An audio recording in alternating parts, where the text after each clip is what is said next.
An individual who is now dead, but who at the time was very much alive, and I talked with him, and he did some lecturing on his own on some of the underground operations, a man by the name of Phil Schneider. I mentioned this to him at one of the lectures when he showed up. This was about '93. I mentioned the whole Montauk Boys program to him, and he became a little upset about it. He went to the local police department in Portland, Oregon, where he comes from, and said something about it. And he said they told him, "You best keep your nose out of matters that don't concern you."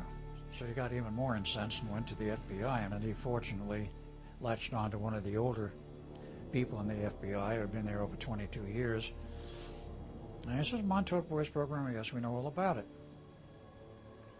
"What are you doing about it?" "Nothing." "Why not?" "Our hands are tied." "What do you mean our hands are tied?" He says, "We can't do anything about it." But then he started discussing let's say, the numbers and the aspects of this. Kids disappear in the U.S. all the time. This is well known. The FBI reports on it annually. And you see, of course, these pictures used to be on milk cartons. Have you seen this kid? Have you seen that kid? And they change the list periodically because they keep growing. So the FBI came up with some very interesting statistics. And they told Phil, he said, "Do you have any idea how many kids disappear in the U.S. every year?" Well, Phil didn't, and he told him, he says, 2 million approximately every year. Of that, he says, we recover or find information out as to what happened to about 1 million. He says the other million we never find anything out about. And so that's 2 million a year, and this has been going on for at least 20 years. 20 million kids in 20 years who have vanished totally. Now suppose half of them got pulled into the Montauk program. That's about 10 million Montauk boys programmed and ready and waiting to be used for something. That's a hell of a secret army.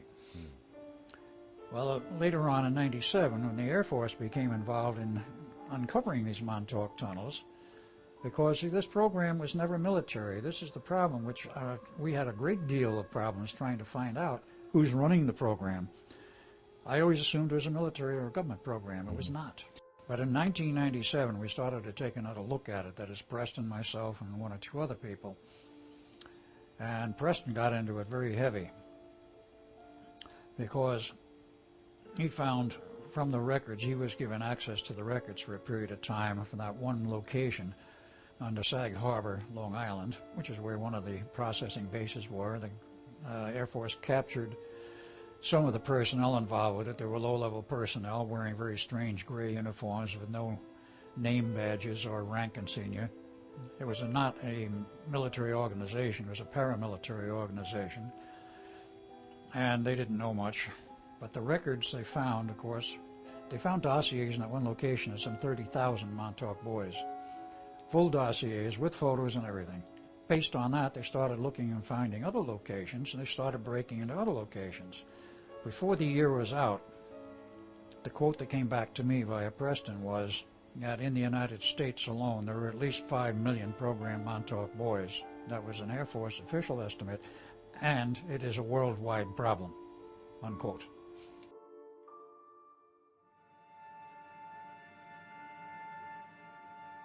But then as time went on, they went to electronic phase 2, I'll estimate 92, 93.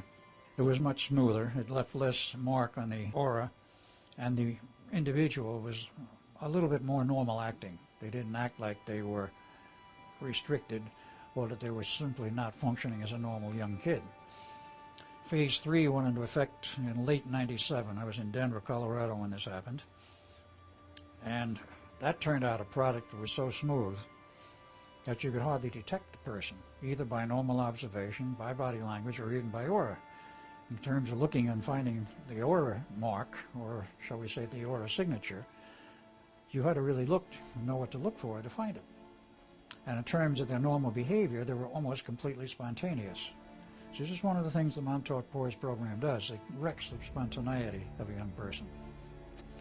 But in phase 3, which is now a totally different electronic approach, no pads at all, strictly RF, put the person or the group, because they could do group processing, if it was for the same type of programming, the same program, I should say, they could process several at a time, up to about 30.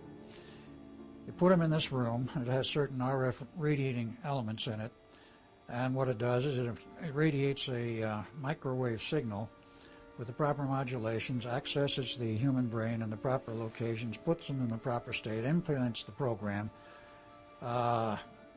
tells them you won't remember this ever happened, puts in the access keys, and then of course it's over. And they can do that in about 30 minutes, maybe it's less.